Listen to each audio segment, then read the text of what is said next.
शोभित कर नवनीत लिए, शोभित कर नवनीत लिए।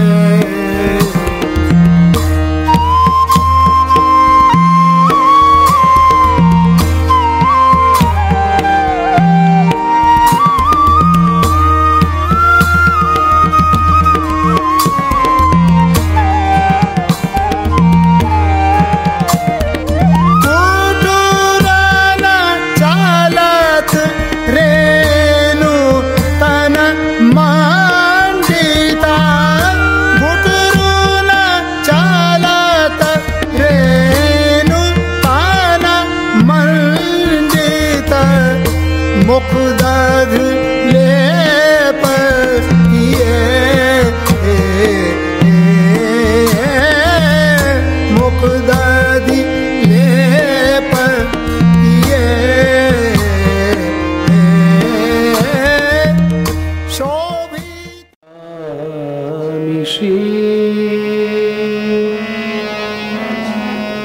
बाल कृष्ण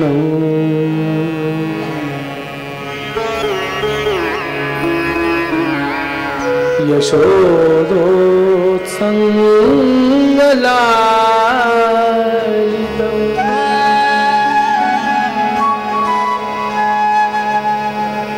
पूतना सुपयत्पारि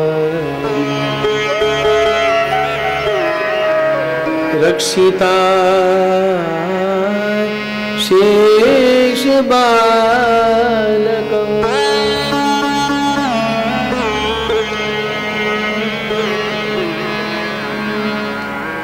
चिंता संतान अंपारो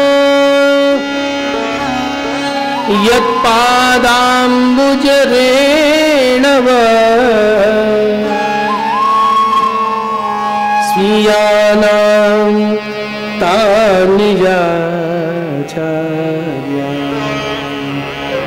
प्रणमामि मुहुर्मुहुः।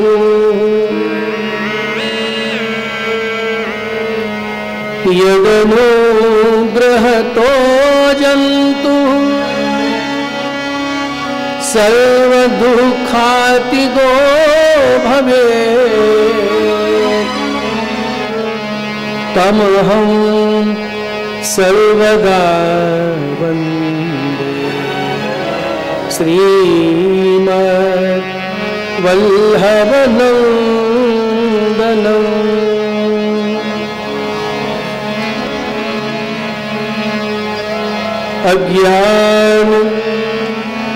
अज्ञानतिमिरान्धस्य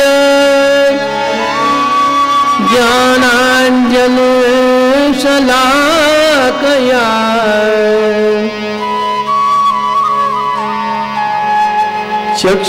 चक्षुरुन्मीलितं येन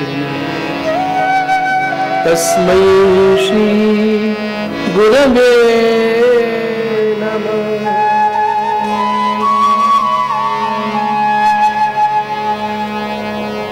श्रीमद्भागवतं वन्दे भक्तिमुक्तिप्रदायकम्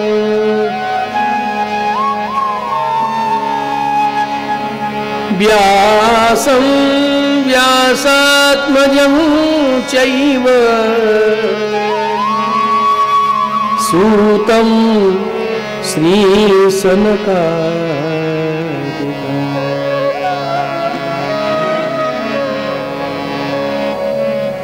वन्दे नन्दप्रजस्त्रीणां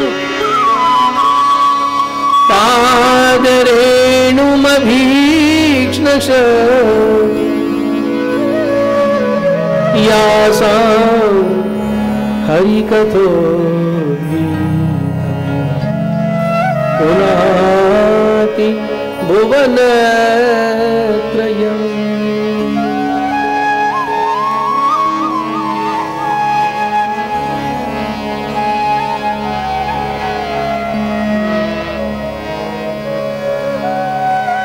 श्री गोवर्धन नाथ की, श्री बाल कृष्ण लाल की जय, श्री वल्लभाधीश की जय, श्री गोसाई जी परम दयाल की जय, 84,252 वैष्णवन की जय, अष्ट सखान की जय, समस्त आचार्यों की जय हो, समस्त संतों की जय, ब्रजमंडल धाम की जय हो, गिरिराज महाराज की जय हो, यमुने महारानी की जय हो, ब्रजवासियों की जय हो, ब्रज भक्तन की जय हो, जय हो, भारत माता की जय हो, गौ माता की जय हो।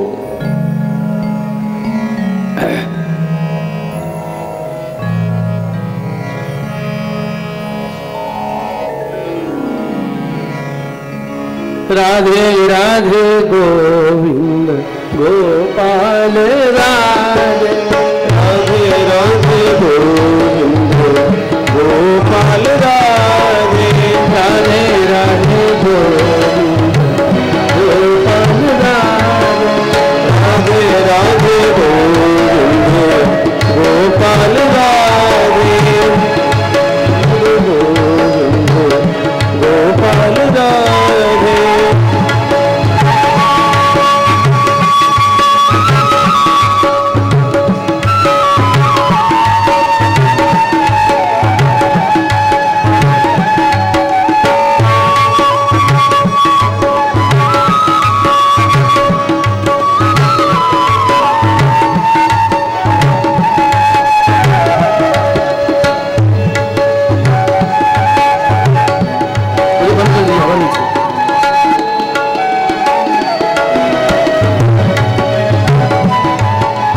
राधे राधे गोविंद गोपाल राधे, राधे राधे गोविंद गोपाल राधे, गोपाल राधे नंदलाल राधे, गोपाल राधे नंदलाल राधे, गोपाल राधे नंदलाल राधे, गोपाल राधे नंदलाल राधे, राधे राधे गोपाल राधे राधे गोविंद गोपाल राधे, राधे राधे गोपाल राधे, राधे राधे गोविंद गोपाल राधे।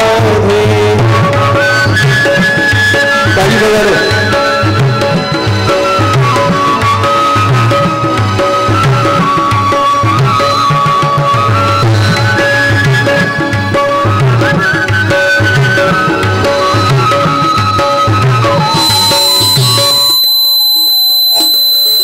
बरसाने में राधे, वृंदावन में राधे, बरसाने में राधे, वृंदावन में राधे, बरसाने में राधे, वृंदावन में राधे, बरसाने में राधे, वृंदावन में राधे, बरसाने में राधे, वृंदावन में राधे, बरसाने में राधे, वृंदावन में राधे, राधे राधे गोविंद गोपाल राधे, राधे राधे गोविंद गोपाल राधे, राधे राधे गोविंद राधे राधे गोविंद गोपाल राधे।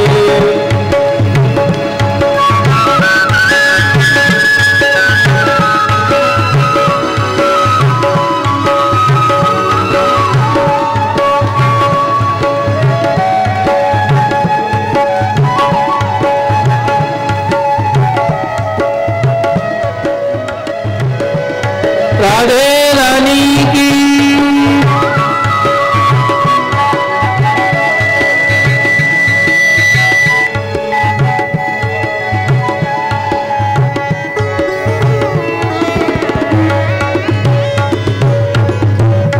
श्रीमद वल्लभ कुलाचार्य चरण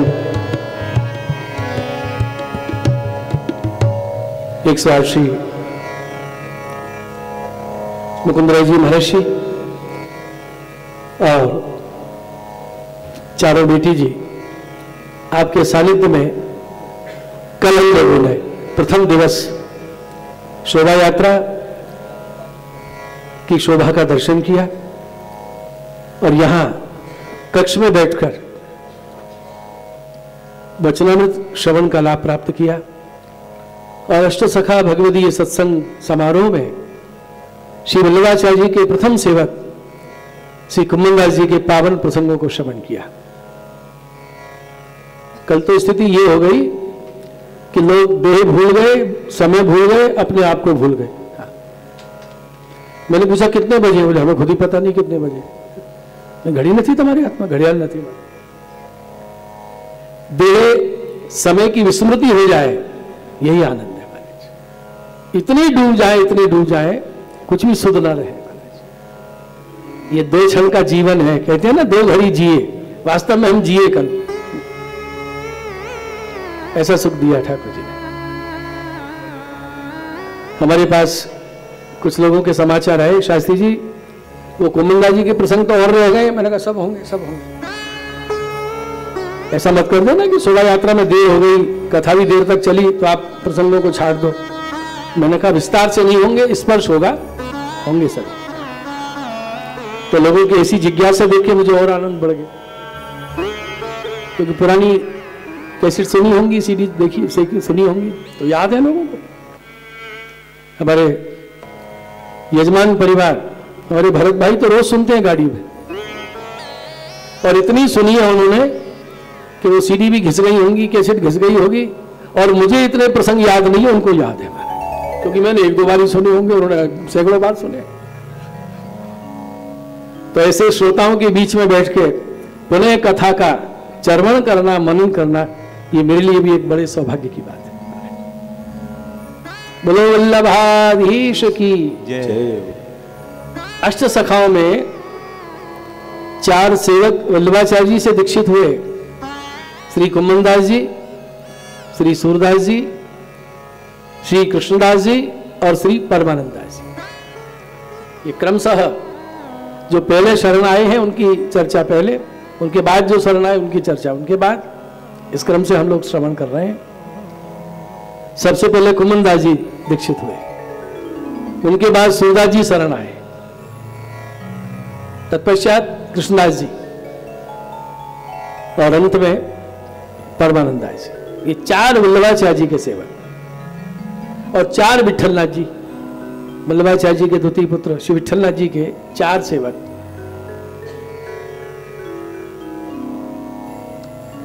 श्री गोविंद स्वामी, श्री शीत स्वामी, श्री नंददास जी, श्री चतुर्दास जी, ये 8 सखाओं की मंडली ठाकुर जी के सामने कीर्तन करते, जैसी लीला देखते वैसे ही गाते, ठाकुर जी लीला के दर्शन देते, सानुभाव देते।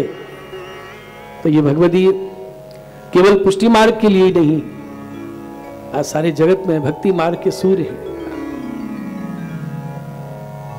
जब तक सृष्टि है, जब तक पृथ्वी है, इनकी वाणी दिव्य सूर्य प्रकाश जगत को प्रकाशित करती रहेगी। और जब तक ये वाणी प्रकाशित है तब तक वास्तव में अंधकार नहीं है, कलयुग नहीं है। और जहां ये वाणी का प्रकाश तिरोधान हो गया है, वस्तुतः वहां कलयुग का अंधकार है। जय हो। 8 भगवदियों को नमन करें और उनके प्रेरक मार्गदर्शक आचार्य चरण श्री वल्लभाधीश श्री विठलनाथ जी को दंडवत करें और आज की कथा श्रवण करें। कुम्भनदास जी के पद से ही कथा प्रारंभ कर रहे हैं।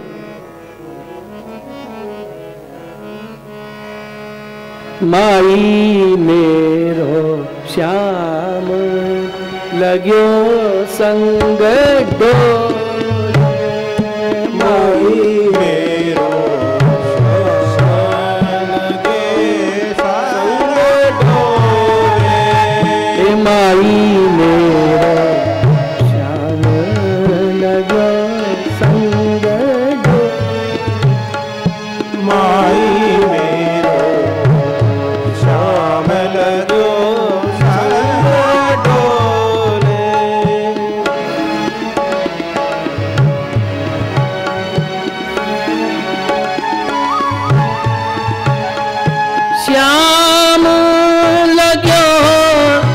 संग डोले श्याम सब गाइए संग डोले माई मेरो श्याम लगो संग डोले हे माई मेरा श्याम लगो संग डोले माई मेरो श्याम लगो संग डोले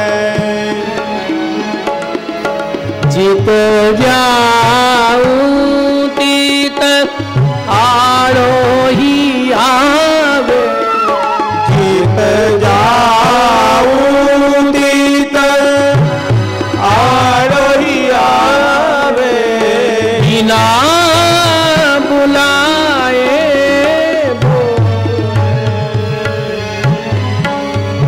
बिना बुलाए भोले हे माई मेरो श्याम लगो संग माई मेरो श्याम लगो संग डोले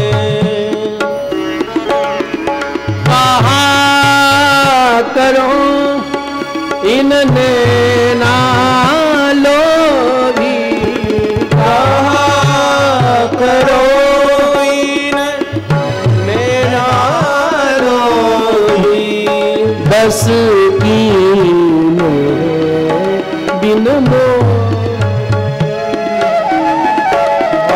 बस की बोले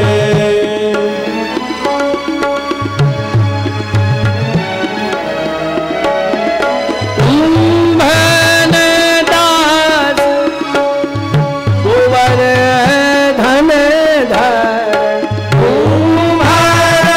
दास शिरोवर धन धर हंसी हंसी घूंघट को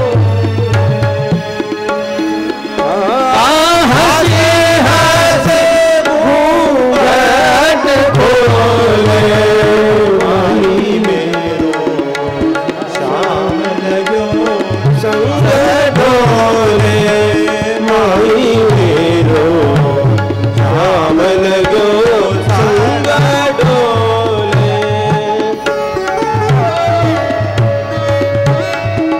देखिए इस कलयुग में कठिन काल में और भगवदियों की वाणी के आधार पर ये सत्संग बहुत दुर्लभ कि महाप्रभु जी ने कल आज्ञा की ना तो सुनने वाले मिलेंगे ना सुनाने ना पूछने वाले ना समाधान करने वाले। इसलिए शताब्दियां बीत गई लेकिन ये संयोग आज बना है। पहले सुना कभी नागपुर में ये कार्यक्रम? महाराष्ट्र में ही नहीं सुना। भगवत कृपा से सुलभ होता है, दुर्लभ आनंद है। देखो सत्संग मंडली में चर्चा होए, एक सत्संग मंडली में क्या चर्चा चल रही है? अरे ठाकुर जी कैसे मिले बताओ ना, जतन को श्याम मिलन को कीजे, कैसे मिले भगवान? कोई कुछ बता रहे हैं, कोई कुछ बता रहे हैं, ऐसे मिल जाएंगे, ऐसे मिल जाएंगे। लेकिन पुष्टि मार्ग की आचार्य हमारे आचार्य चरण वल्लभ की भी जो गुरु है गोपीजन, बाबू जी कह रहे हैं मेरी गुरु गोपियां हैं, गोपिका गुरुवा प्रोक्ता, गुरु की गुरु, उनका सत्संग चल रहा है। और सत्संग में विषय क्या है? श्याम सुंदर कैसे मिले, ये चर्चा का विषय नहीं है, तो बहुत धर्माश्रय लीला है महाराज, उल्टी रीत है। कृष्ण कैसे मिले ये विषय नहीं है चर्चा का, तो क्या विषय है? एक बोली सखी जी नंद को ढोटा मेरी पीछे ही पीछे लगो डोले, ऐसो पाए बता कि जैसे मेरा पीछा छूट जाए, कोई उपाय। भगवान से पीछा छुड़ाने का उपाय पूछ रही है, ऐसा सत्संग सुना आपने कहीं दुनिया में? इनसे पीछा छूट जाए। माई मेरो श्याम लगो संग डोले, जाओ जित जाऊं तित आड़ो ही आवे। मैं जहां जाऊं सामने ही आगे ठाड़े है जाए, इनसे पीछा छूटे। कुछ उपाय बता। चवाब हो रहे हो, घर में चर्चा होए और मैं दर्शन करके बाबरी हो जाऊं, कचू की कचू करन लग जाऊं तो सास खींचे ननन खींचे, क्या करूं? अब सखी उपाय बता रही है। काय का उपाय? ठाकुर जी से पीछा छुड़ावे को उपाय। क्या लीला है। माई मेरो श्याम लगो संग माई मेरो श्याम लगो संग ढोले। जित जाऊं तीत आड़ो ही आवे।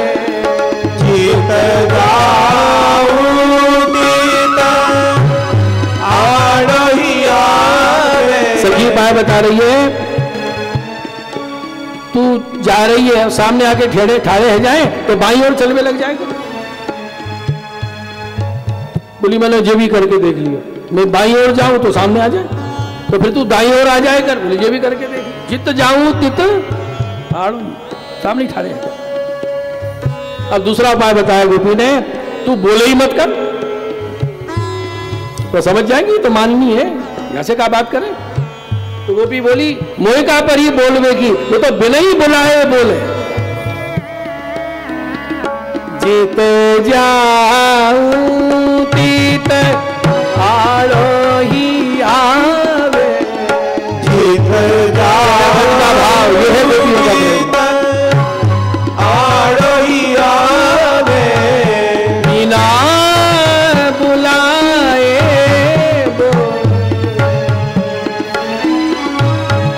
बिना बुलाए बोले। हे माई मेरो श्याम लगो संग ढोले। माई मेरो श्याम लगो संग ढोले। जय हो। एक बार भगवान ने जिसको पकड़ लिया, कितना भी छुड़ाने का प्रयास करे छोड़ते नहीं। क्या करूं सखी? तो मैं तीसरा उपाय बता रही हूं। तू घूंघट करके चले कर, तो जान ही नहीं पाएंगे कौन जा रही है। और सामने कृष्ण हो, तू देखे मत कर, घूंघट करके चल। तो मैं क्या बोली सखी, सवंग पे मेरो बस है, जोर है, ये आंखन पे मेरा जोर नहीं है। सामने कृष्ण हो और ये अखियां देखे बिना रह जाएगा। कहा करो ये नैना लोभी, इनको दर्शन को लोभ बढ़ गए हो। बस की ने बिन मोल है, कोई कामना नहीं है, स्वार्थ नहीं है, बस अधीन हो गई, इनके रूप पर मुक्त हो गई।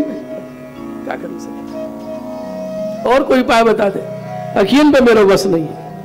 कहा करो नैना लोभी, बस की ने बिन मोले। तो खड़ी हो गई गोपी और कहा बोली आखिरी उपाय बता रही हो। कहा तू घूंघट करके चले कर। बोले करके देख लियो मैंने। जब मैं घूंघट करके चलूं, सिर पे गागर धरी है, पनघट से आऊं तो मटकी सिर पे कोई सामान लाऊं, घूंघट लटको भयो है, और मेरे सामने आए के घूंघट पकड़ के कहें कौन सी जा रही है, मोहरो तो देख लूं, पहचान तो लूं कौन है, और हंस हंस के मेरे घूंघट खोल दे। ये प्रभु का रास्ता। कुंभन दास प्रभु गोवर धन धरे। कुंभन दास प्रभु गोवर धन धरे। कुंभन दास प्रभु गोवर धन धरे। कुंभन दास प्रभु गोवर धन धरे। हंसी हंसी घूंघट खोले। हंसी हंसी घूंघट खोले। माई मेरो श्याम लगो संग ढोले। माई मेरो श्याम लगो संग ढोले।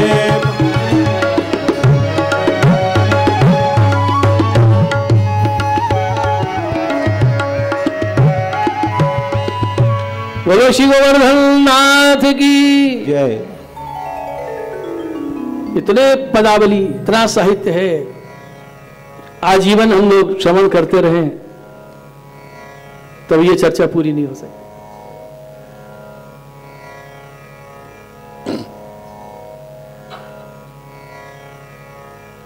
देखिए, पुष्टि मार्ग में एक शैली है,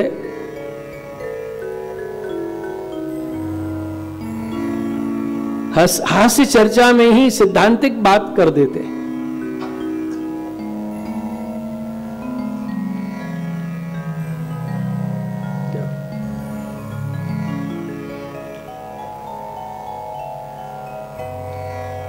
हमारे यहां श्री गोकुलेश प्रभु विरचित हास्य वचनामृत है, संकलन किया गया उनका हास्य वचनामृत गोकुलनाथ जी के। माने हंसी हंसी की बातों में ही सिद्धांत की चर्चा हो गई, सत्संग हो गया, पोषण कर दिया वैष्णवों का। हास्य वचना, तो क्या हास्य वचनामृत श्री गोकुलनाथ जी से ही प्रारंभ हुए हैं? नहीं है। श्री विठलनाथ जी भी हास्य वचनामृत के द्वारा समाधान करते। इसका उदाहरण कुमंदा जी की वार्ता में मिलता है। जय हो, पधारिए।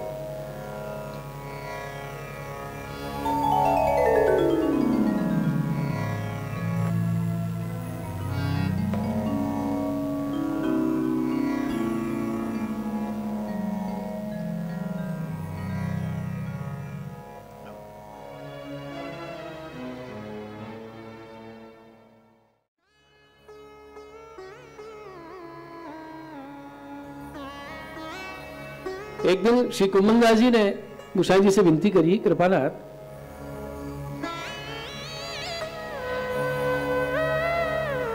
घर में चतुर्दास जैसा पुत्र, आप भी विचार करिए, कुमंदा जी की पत्नी साधारण स्त्री है, जिनके पति कुमंदास और पूर्व बेटा चतुर्दास, आधे कृष्णदास जो लीला में पधार गए। ऐसे भगवतियों का संग नित्य प्राप्त होने के बाद भी कुछ असर नहीं हुआ, एक छींटा भी नहीं लगा। क्या कुछ तो असर होना चाहिए ना। अब मान लो किसी के परिवार में बिल्कुल अनुकूल तो छोड़िए, प्रतिकूल ही है कोई व्यक्ति, तो क्या करे? भगवत दीक्षा माने, पात्र नहीं है। लेकिन गोसाई जी समाधान कर रहे हैं, कुमंदास भले वो अधिकारी नहीं है, लीला की जीव नहीं है, लेकिन कल्याण निश्चित होगा। तुम्हारे जैसे भगवती की पत्नी है, चतुर्दास जैसे भगवती की माता है, उसके उद्धार में कोई शंका नहीं। लेकिन ऐसे भगवतियों का संग प्राप्त करके लीला का दर्शन नहीं हुआ, सानुभाव नहीं हुआ, तो क्या हुआ? केवल कल्याण हो जाना, उद्धार हो जाना बहुत बड़ी बात है।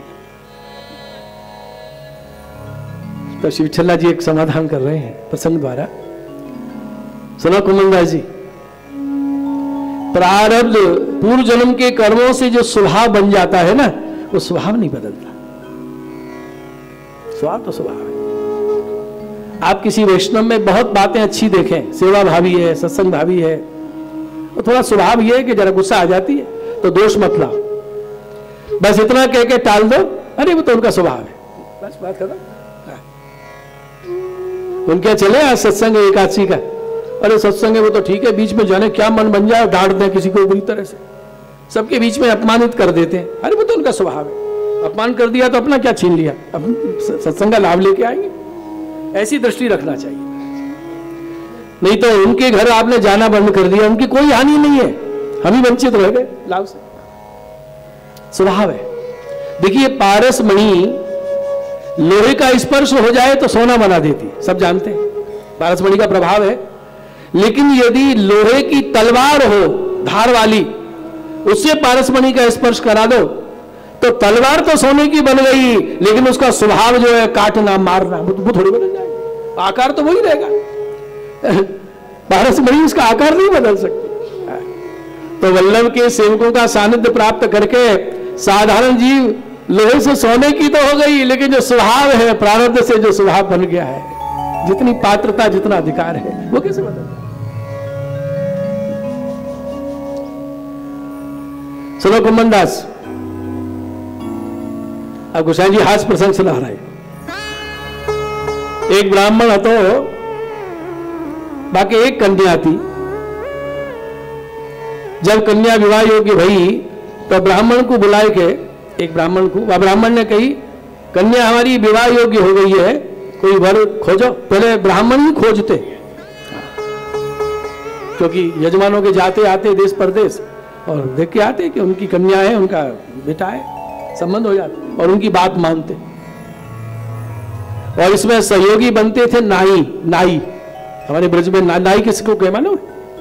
बाल कटिंग करे, विवाह में बड़ा काम है उसका, नाई का संबंध। उसका नाम नाई क्यों? नाई क्यों कि एक बार जहां संबंध पक्का कराया, नाई उसकी ना नहीं हो सकती है। अब नाई नहीं है, जवान दे के आया, ऐसा मान था मैंने। ब्राह्मण जैसा आदर, संबंध पक्का कर दिया तो अब नाई नहीं हो सकती। विवाह में जितने नेक चलन होते हैं, दक्षिणा मिलती है ब्राह्मण को और नौछावर मिलती है नाई को। अब यहां क्या रीत है मुझे मालूम नहीं, यही है। तो विशाल जी आज्ञा कर रहे हैं, एक ब्राह्मण को बुलायो और आज्ञा करी, माने कन्या विवाह योग्य हो गई है, कोई अच्छा वर देखो, ढूंढो, अच्छा घर हो, ठीक है। अब बहुत दिन हो गए ब्राह्मण आयो नहीं, तो मैंने समझी भूल गए हो, दिखे। दूसरा ब्राह्मण बुलाया, भैया कन्या विवाह योग्य हो रही है, कोई उत्तर नहीं आया, तुम कोई घर वर ढूंढो, वो भी कोई उत्तर लेके नहीं आया। तीसरे को बुलाया, यही बात कही। जब बहुत समय बीत गया वो भी नहीं आया, तो चौथे को बुलाया और चारों से कही बात। अब देखो संयोग की बात, एक दिन चारों ही ब्राह्मण आ गए और उनसे बोले हम वहां नक्की करे आए, हम वहां पक्की करे आए और फलाने तिथि को बारात आएगी और लगन का मुहूर्त है। तो पंडित जी बोले जी क्या कर दिया तुमने? बेटी एक और संबंध चार चार जगह नक्की हो गए। बोले हमारी बात नहीं काटी जा सकती, तिलक करके आए, अब जो हो सो बारात तो आएगी और चारों वर भी आएंगे। ब्राह्मण ने कहा जी क्या हो? पंडित जी तो गए और समय बता गए कि इस दिन मुहूर्त है। सो वो गए एक नदी के तट पे, भगवत इच्छा से कोई संत मिले सिद्ध, तेज चमक रहा है, प्रणाम किया, समस्या बताई। बोले जाना का दुख की बात है, सब हो जाएगा। कैसे होगा रास्ता? तो अरे विवाह की तिथि आने दो, सब रास्ता हो। चारों की बारात आ गई। अब आए नदी तट पे, बोले महाराज क्या उपाय करूं? बोले तुम यहां से जाओ और मार्ग में 3 जो सबसे पहले मिले उनको ले आओ। गया बेचारा, तो जो मार्ग में चले सबसे पहले कौन मिली? बिल्ली, जो ले लिया। और आगे चले कौन मिली? कुतिया। और आगे चले कौन मिली? गधैया। तीनों ले आए। अरे जी मिले हैं तीनों। उन्होंने कहा आप चिंता की बात नहीं, इन तीनों को घर की कोठरी में बंद कर दो और तुम्हारी कन्या जब सो जाए उसको भी बंद कर देना, और जब विवाह का लगन का फेरे का समय हो साकल खोलना, बस समाधान हो जाएगा तुम्हारा। चारों दुल्हन के मंडप बने, बारात आई है, सब हुआ। और ब्राह्मण ने जब साकल खोली तो क्या देखा? 4 एक जैसे रूप वाली कन्याएं खड़ी है। बड़ा संकट टाल दिया सिद्ध महापुरुष ने महाराज, चारों एक जैसे। विवाह की रीति हुई, विदा हुई, चारों कन्याएं अपने अपने वर के साथ गईं ससुराल। संकट तो टल गया। अब वो ब्राह्मण संत पुरुष के पास आए, महाराज सुनिए सुनिए, आपने बहुत बड़े संकट से मुझे बचा दिया है, पर ये तो बताओ उन चारों में मेरी बेटी कौन सी है? मैं कैसे पहचानूंगा? तो संत हंसते हुए चले और क्या बोले? वो हमें बताने की आवश्यकता नहीं है, तुम्हारे जमाई आवेंगे ना, उनसे पूछ लेना, सब बता देंगे। तो जब गौनी हो गए, विदा हुई और चारों जमाई आए, तो एक एक को अलग अलग बुला के पूछ रहे हैं, पंडित जी मेरी बेटी कैसी है, इसके लक्षण बतला। बोले वैसे तो सब ठीक है, पर चटोरी बहुत है, सब चीज चाटेगी, दही जमा देगी तो पहले पिएगी, ढुड़का देगी। ब्राह्मण समझ गए कि वो बिल्ली गई है, ये जमाई मेरा नहीं है।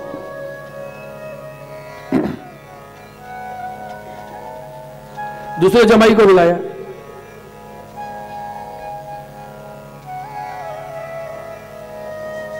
मेरी बेटी के लक्षण, अरे वो तो बहुत अच्छी है, सब बात, पर फालतू भौं भौं भौं ही करती रहती है सवेरे शाम, भौंसती रहती भी, मतलब अरे चुप नहीं होना जानती।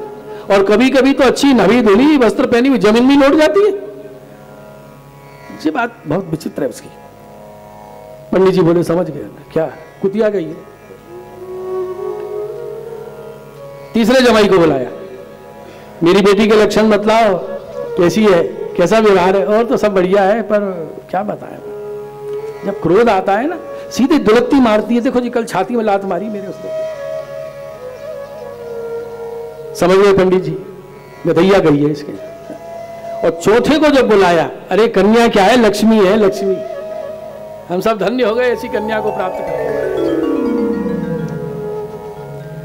तो पंडित जी समझ गए ये जमाई को जो ब्याई है ये मेरी बेटी है। तो हास्य प्रसंग के द्वारा गोसाई जी क्या समझा रहे हैं कि उस सिद्ध महापुरुष ने पशु से मनुष्य तो बना दिया, सुंदर कन्या बना दी, वैसा रूप दे दिया, लेकिन स्वभाव बोलो ये बदलना कर। इसलिए कुम्मनदास तुम यह विषय में खेद मत करो, वो तो जैसी है, लेकिन तुम्हारे संग से उसका कल्याण हो जाए।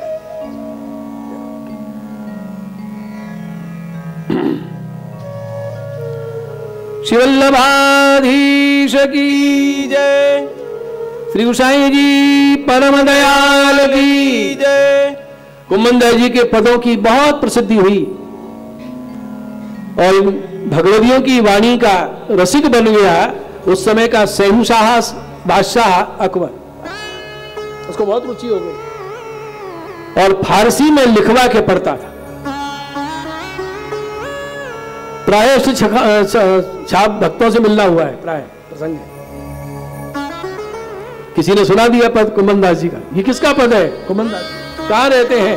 जमुनावता गांव, सम्मान सहित लेके आओ। फतेहपुर सीकरी, आगरे से आगे बड़ा दरबार लगा, रथ भेजे, पालकियां भेजी, सेवक भेजे, सम्मान सहित लेके आओ। जब कुम्मनदास जी से कही कि बादशाह ने आपको याद किया है, कुम्मनदास बोले ये कहां से? बाधा आ गई, नहीं जाऊंगा तो ये हठपूर्वक ले जाएंगे, मेरे ठाकुर जी की सेवा छूटेगी, जाना तो पड़ेगा। कुम्मनदास जी ने जीवन में कभी वाहन का प्रयोग नहीं किया, वाहन में नहीं बैठे। क्यों? जब मेरे ठाकुर नंगे चरण गैया चरावे जा रहे हैं, मैं वाहन रथ में बैठूं, गाड़ी में बैठूं? सैनिक आए हैं बादशाह के, चल रहे हैं, पालकी है, कंधा लगाए, लेकिन खाली जा रही है, कुम्मनदास जी पैदल चल रहे हैं। फतेहपुर सीकरी से आगरा आए, आगरा से मथुरा, जतीपुरा से मथुरा, आगरा, और आगरा से फतेहपुर सीकरी, इतनी लंबी यात्रा पैदल करिए। और देखिए कलंग ने निवेदन किया था, इतिहास से प्रसिद्ध है कि सम्राट अकबर ने फतेहपुर सीकरी का दरबार संवत 1638 में लगाया, इतिहास सिद्ध बात है। और कुम्मनदास जी का जन्म संवत 1525 निश्चित है। और उस समय कुम्मनदास की प्रसिद्धि सुनकर उन्हें बुलाया था, तब इस समय उनकी अवस्था कितनी निश्चित हो रही है? 113 वर्ष। कितनी उम्र के हैं? 113। उस काल के महापुरुषों की जीवन शक्ति, पुरुषार्थ को देखकर आश्चर्य होता है। ये घटना सिद्ध करती है कि संवत 1638 में कुम्मनदास जी विद्यमान थे। और गोसाई जी के लीला प्रवेश के समय, गोसाई जी का लीला प्रवेश 1640 में हुआ और कुम्मनदास जी के लीला प्रवेश के समय गोसाई जी विराजमान थे। इसका मतलब 1640 तक कुम्मनदास जी विराजमान हैं। तो ये सारे संवत का गणित लगा के निर्णय क्या निकलता है कि संवत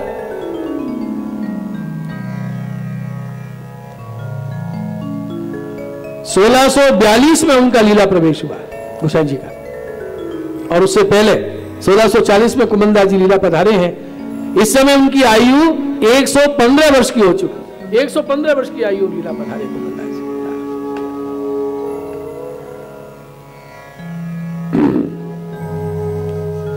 इसलिए कुमनदास जी के विषय में भक्तमाल में कहा गया है, देखिए हम जब पहली बार फतेहपुर सीकरी गए, सब ऐतिहासिक स्थल जो के त्यों है, बादशाह का जहां बैठता था वो जगह, और सामने वो चबूतरा है, तानसेन गाते थे, नवरत्न बैठते थे, और उसी चबूतरे पर कुमनदास जी ने बैठ के कीर्तन गाया। वो जो चबूतरे का पत्थर है, कुमनदास जैसे भगवतियों के चरण के स्पर्श से स्पर्शित है। जब वो गाइड हमें सब दिखा रहा है, या ये है या ये है, मैंने उस चबूतरे पे दंडवत करी और नोट लगाई कि कुमनदास के चरणों का स्पर्श हुआ है। इससे वहां बैठे कुमनदास, किसी की प्रशस्ति गाने की इच्छा ही नहीं है, उनको तो बड़ा विरह हो रहा है, ठाकुर जी की सेवा छूटी हुई। जब बादशाह ने कुछ गाइए, ये हमारे जो दरबारी लोग हैं, ये तो ये कहते हैं दिल्ली स्वरोबा जगदीश स्वरोबा, आप भी कुछ गाइए। तो कुमनदास जी ने विचार किया, कछु ऐसो गाऊं कि चाहे बुरी लगे, अब पीछे से कभी ना बुला। क्या गाया सुनिए, भरे दरबार में ये कीर्तन गाएगा, दरबार भरा हुआ, और मुगलिया सल्तनत के नियम, बादशाह सलामत को दरबार में सजदा नहीं किया, सिर कलम कर दो, हाथ कटवा दो, ये दंड थे, सजदा नहीं किया। बादशाह सलामत तशरीफ ला रहे हैं, खड़े नहीं हुए, पैर काट दो। उस दरबार में ऐसा गाना, ओहो, और कितना बड़ा साम्राज्य महाराज, कितना बृहद भारत, पाकिस्तान, अफगानिस्तान, काबुल, कंधार, गजनी तक फैला हुआ, और इधर वर्मा, रंगून, पूरा बृहद भारत, इतनी बड़ी रियासत का, सल्तनत का बादशाह बैठा है, और कुमनदास जी को आदर पूर्वक बुलवाया है, और कुमनदास जी हाथ में तंबूरा लेके क्या गा रहे हैं, भक्तन को कहा सीकरी सो काम, भक्त को कहा, ये नहीं कहा भक्तन को, ये बहुवचन हो गया। माने भक्तों को क्या सीकरी के वैभव से लेना देना, बहुवचन क्यों दिया कि हमें बुलाया सो गलती करी, अब और भक्त ने भी मत बुलाइयो कभी, तो गवैया ने बुला लियो, कलाविद ने, भक्तों को मत बुलाना, उनको सीकरी से क्या लेना देना, भक्तन को, बहुवचन, भक्तन को कहा सीकरी सो काम, आवत जात पनहिया टूटी, बिसर गयो हरि नाम। हम तो पैदल चल के आए तो हमारी जूती और फट गई, कहां जतीपुरा, मथुरा, आगरा, फतेहपुर सीकरी, और बिसर गए हरि नाम। अब ये सैनिक भेजे बादशाह ने, इनके संग का भगवत चर्चा होगी कि भजन होगा, नाम भी छूट गया, पलैया फट गई। ये जब गाई पंक्ति तो बादशाह हंस रहा है, अरे पैदल चल के आए, मैंने तो रथ भेजे थे, हंस रहा है।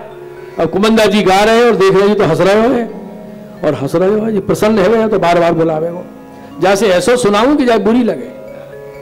तो देखिए तानपुरा बजा रहे हैं, गा रहे हैं, और उंगली का इशारा बादशाह की ओर करके क्या कहा, जाको मुख देखत, जाको मुख देखत, जाको ये सम्माननीय भाषा थोड़ी है, जिसका मुख देखत ही। अब बादशाह सोच रहा है, जो कहेंगे आनंद आ गया, हम धन्य हो गए, कुछ ऐसा बोलेंगे।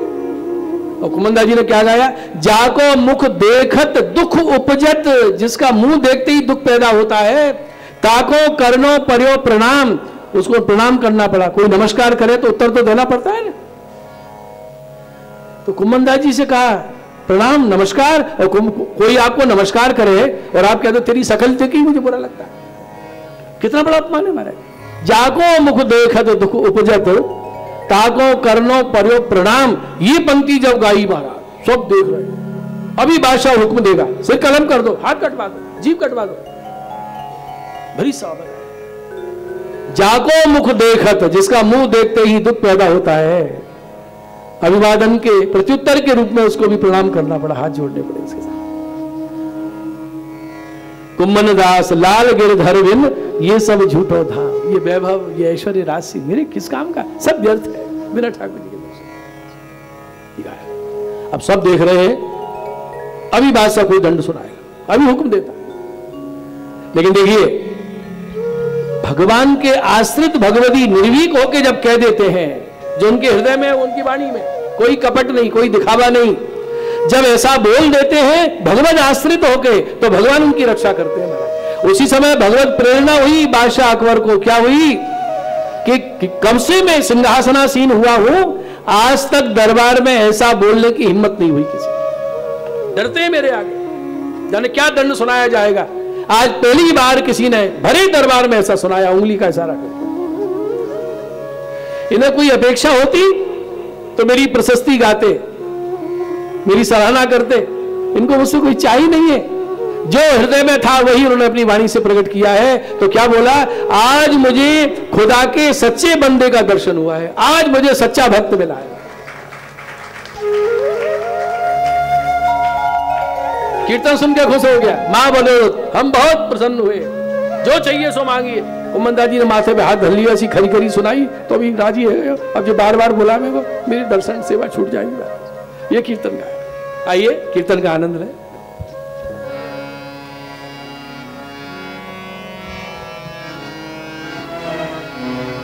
भक्तन को प्रासी करी काम, भक्तन को प्रासी करी काम, भावत जात बधैया टूटी, भावत जात बधैया टूटी, आवत जात बधैया टूटी, आवत जात बधैया टूटी, बिसर गयो हरि नाम,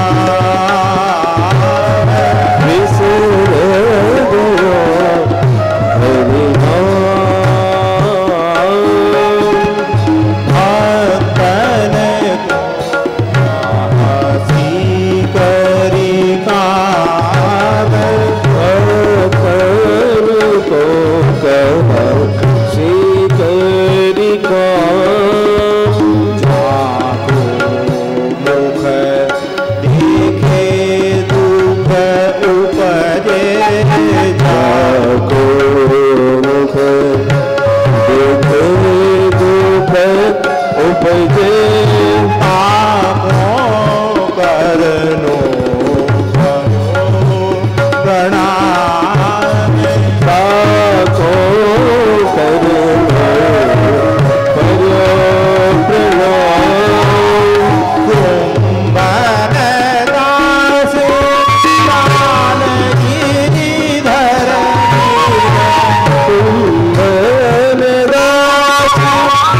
लाल गिरिधर, कुंभन दास लाल गिरिधर बीन, कुंभन दास लाल गिरिधर बीन, सब झूठ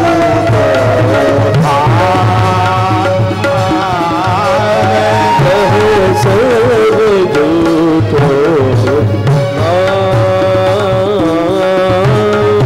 भक्तन को भासी करी काम, भक्तन को भासी करी काम, भक्तन को भासी करी काम, भक्तन को भासी करी काम, भक्तन को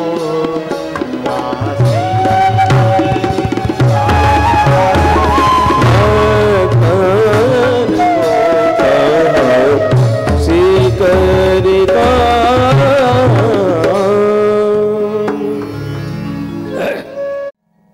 और बादशाह सिंहासन से सुनिए कुमंदा जी, अरे सुनिए तो चली जा। आ गया, ऐसे नहीं जाने देंगे। क्या गाया है कुमनदास जी, जो चाहिए सो मांगे। बादशाह हट कर रहा है,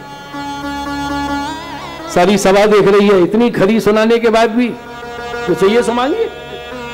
और कुमनदास जी चले ही जा रहे हैं, पीछे पीछे बादशाह आगे आगे बोला कुछ तो मांगिए, इस दरबार से ऐसे कोई खाली हाथ नहीं गया।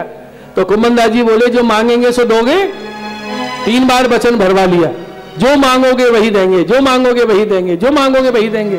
तो कुमनदास जी बोले हम ये मांग रहे हैं, क्या आज पीछे कभी मत बुलाइए, आज बुलायो से बुलायो, आज पीछे कभी मत।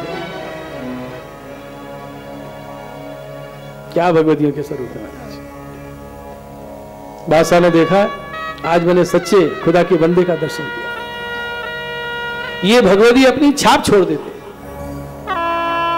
और इन महापुरुषों के सत्संग का ही प्रभाव था कि मुगलों की जो परंपरा चली आ रही थी, जजिया कर लगा दिया, जबरन हिंदुओं को धर्म परिवर्तन कराएं, मंदिर ध्वस्त करें, उदार हृदय थोड़ा हुआ है, हिंदुओं के प्रति सहानुभूति की भावना जगी है बादशाह अकबर में। क्यों? इन महापुरुषों के सत्संग का प्रभाव,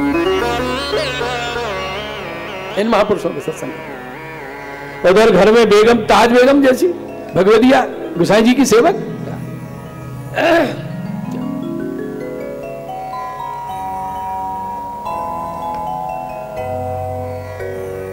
भगवतियों की मृत्यु नहीं होती है, वो तो नित्य स्थित है। 115 वर्ष की आयु हो गई, सिन्हा जी के दर्शन करके आए हैं और आनियोर के पास संकर्षण कुंड ऊपर विराजे, विकल लग रहे हैं। ऐसा अनुभव हो रहा है कि आज सिन्हा जी इनको लीला में बुलाना चाहते। श्री चतुर्दास जी कुमनदास जी के पुत्र राजभोग आरती के दर्शन किए, तब गोसाई जी ने पूछी चतुर्दास कुमनदास कहां है, कैसे हैं? कृपानाथ संकर्षण कुंड पर बैठे। तो गोसाई जी ने आज्ञा करी, अब कुमनदास को दर्शन दुर्लभ है। सब वैष्णव चले, गोसाई जी के मुख से ये शब्द निकले, हम गोसाई जी पधारे। कुमनदास जी ने दर्शन किए। यह है पुष्टि रीति महाराज। भक्त अशक्य है, निस्साधन है, वो नहीं जा सकता, तो प्रभु चल के स्वयं पधारे, अंगीकार कर। सब भगवतियों के पास अंतिम समय गोसाई जी पधारे। कुमनदास चूंकि अवस्था हो गई है, अशक्यता हो गई शरीर में, उठे, दंडवत करी। तो विठला जी पूछ रहे हैं कुमनदास यह समय तुम्हारा चित्त कौन सी लीला में निमग्न है? ये नहीं पूछा तुम कहां हो। महाराज भगवती चाहे घर में दे छोड़े, अन्यत्र जगह छोड़े, चाहे अस्पताल में इलाज चल रहा हो वहां छोड़े, उसका महत्व नहीं है, उसका चित्त कहां है ये महत्व। जहां जिसका चित्त है वही उसकी स्थिति। कहां तुम्हारा चित्त है? तो गोवर्धन लीला का कीर्तन सुनाया, बिसर गए और लाल करत गोदोहन, लाल तेरी चितवन चित ही चोरावत। यहां चित्त जाओ। पहला कीर्तन गाया था कल आपने सुना, सांझ के सांचे बोल तिहारे, और इतना बृहद साहित्य जगत को प्रदान करने के बाद कुमनदास ने जो आखिरी कीर्तन गाया, स्वामी जी को मान मनाया ठाकुर जी ने, मानवती मान मन गई, और मान मनने के बाद जो बिहार लीला हो रही है उसका दर्शन हो। आजीवन युगल स्वरूप के लीला रस में छके रहे, और युगल स्वरूप की लीला का दर्शन करके ही लीला में पधारे कुमनदास। तो सही करिए ना, वास्तव निकल जैसा लाइए, कुछ क्या मिलाना आप देखिए।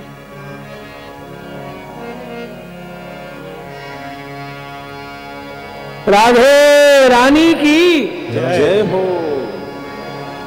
बरसाने वारी की जय हो, वृषभान दुलारी की जय हो, नथवारी की जय हो, जय हो।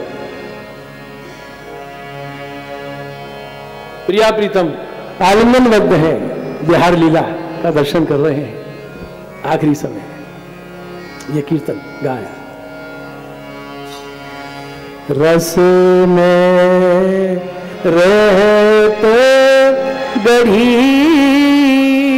रसिकनी, रस में रहते गढ़ी, रस में रहता गढ़ी रसिकनी, रस में रहता गढ़ी, रस में रहते गढ़ी रसिकनी, रस में रहते गढ़ी, रस में रहता गढ़ी रसिकनी। रस है, रस का धनी स्वरूप है, ऐसी राधा रसिकनी है। आलिंगन वक्त कैसी झांकी हो रही है।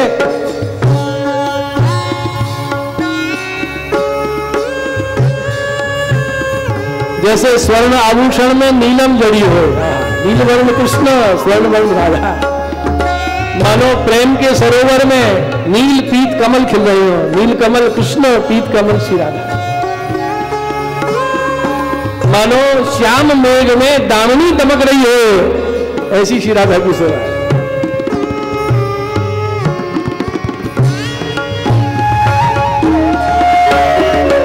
कनक बेली वृषभान नंदिनी, कनक बेला वृषभान नंदिनी, श्याम तमाल चढ़ी रसिकनी, श्याम तमाल चढ़ी रसिकनी, रस में रहता गढ़ी,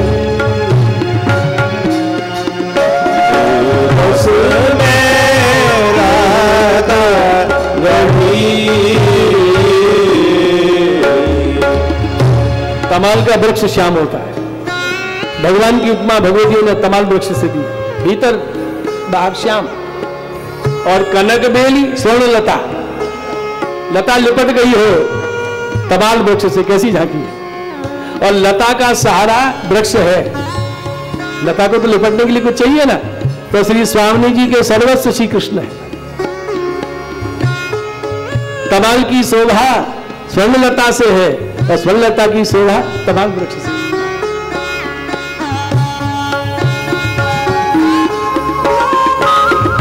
कैसी झांकी हो रही है, श्याम तमाल पर स्वर्णलता लिपट।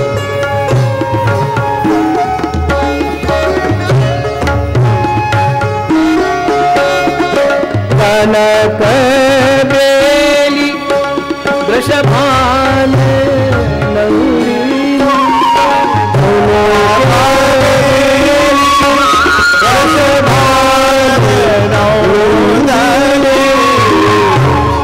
श्याम तमाल चढ़ी रसिकनी,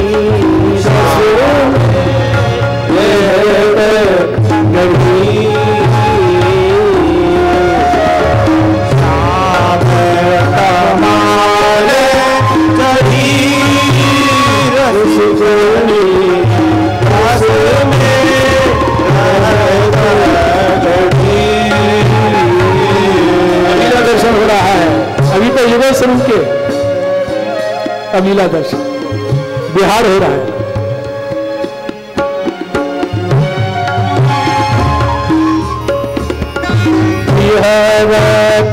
श्री गिरिधर में लाल श्री नित्य बिहार हो रहा है, ऐसे ही चलता रहेगा। रोज मिलते हैं और ऐसा लग रहा है कि आज मिले रहे तो मानो कब वो मिले। गिरिधर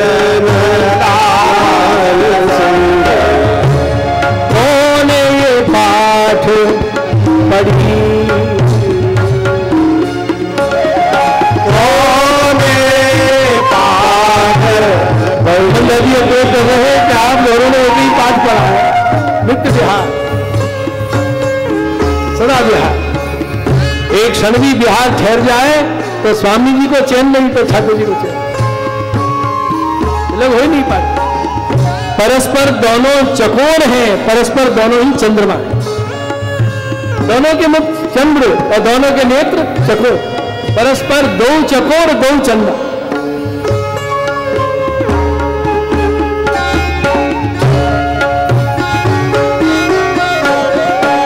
विहरत श्री गिरिधर लाल, विहरत श्री गिरिधर लाल संग पाठ पढ़ी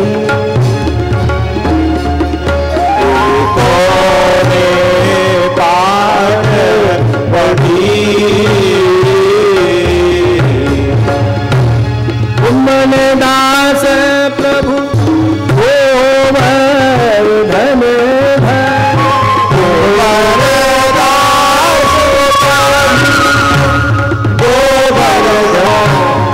रति रस केली बढ़ी रसिक रति रस केली बढ़ी रसिक असुर में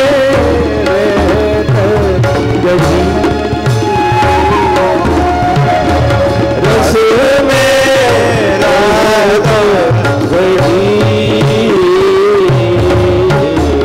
रस में बही रसिक रस में रहत गई।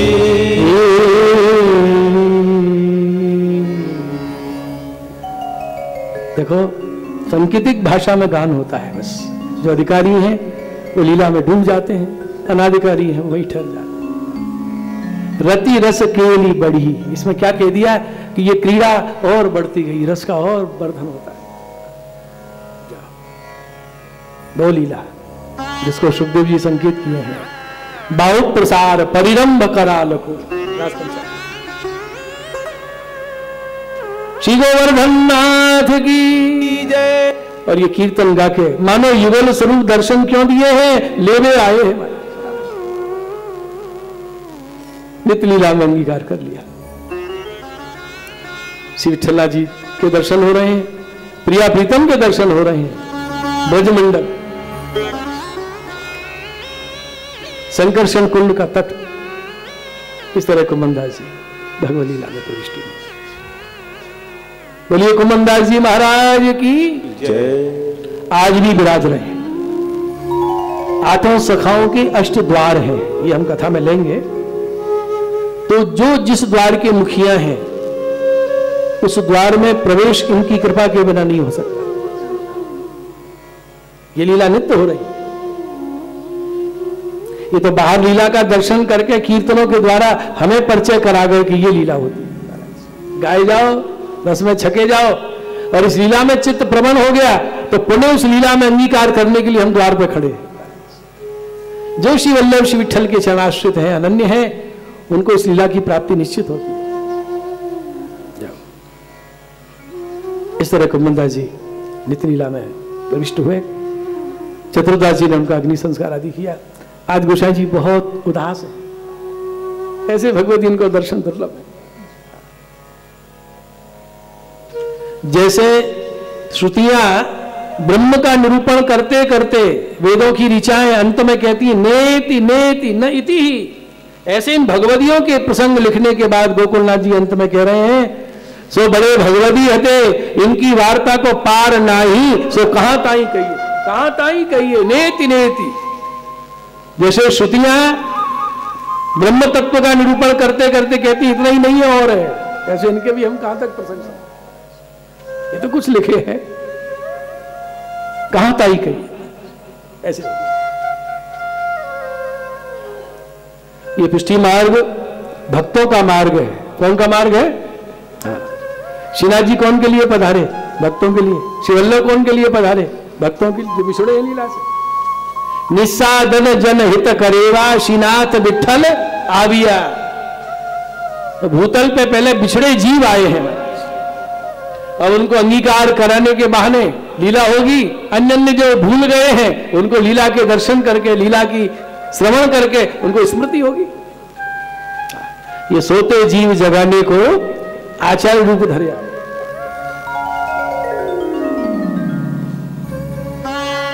इसलिए श्री महाप्रभु जी ने दामोदर दास जी को आज्ञा की, ये दमला ये मार्ग तेरे लिए प्रकट किया गया, भगवतियों का मार्ग है। भगवान भी भक्तों के लिए, आचार्य भी भक्तों के लिए प्रकट हो। इसलिए जिसका भाव भक्त में हो गया वो पुष्टि मार्ग में विजयी हो गया। अब भक्तों में दासत्व नहीं आया, दैन्य नहीं आया, कुछ सिद्ध होने वाला नहीं, अभिमान से कुछ प्राप्त नहीं हो सकता। भगवदियों में दैन्य कैसा हो, हरिराय महाप्रभु जी से सीखो। आचार्य होते हुए कल बहुत सुंदर कीर्तन पर नृत्य किया। मेरे तन को करो बिछोना, शीस धरो इनके चरणंतर, हो बारी इन वल्लभ। श्री हरिराय विरचित एक ग्रंथ है जिसका नाम है दास अष्टकम। उसमें लिखा है,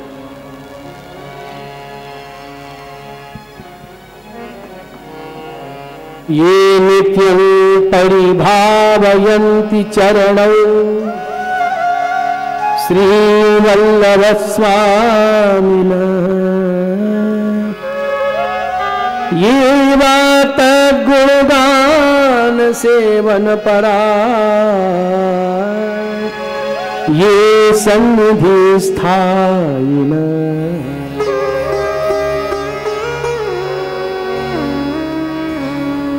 ये वात गत भाव भावित मनो, मोदान्विता संततम्, तेषामेव सदास्तु दास्यं परं, किं वा फलं जन्मनः।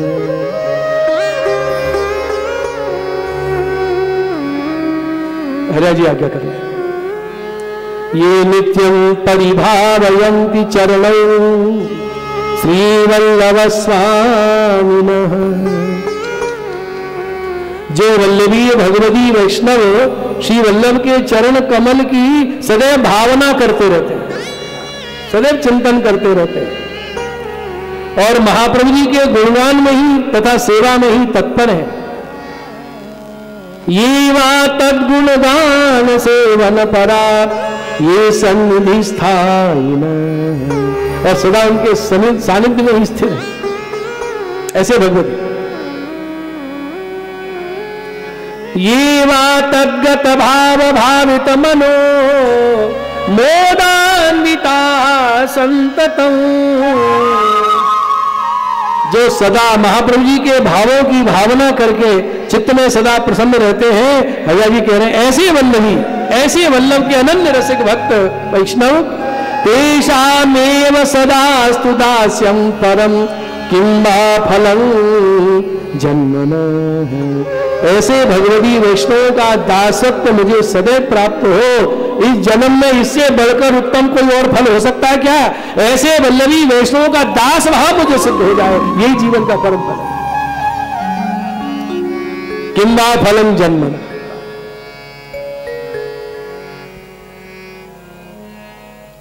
बोलो श्री वल्लभाधीश की जय।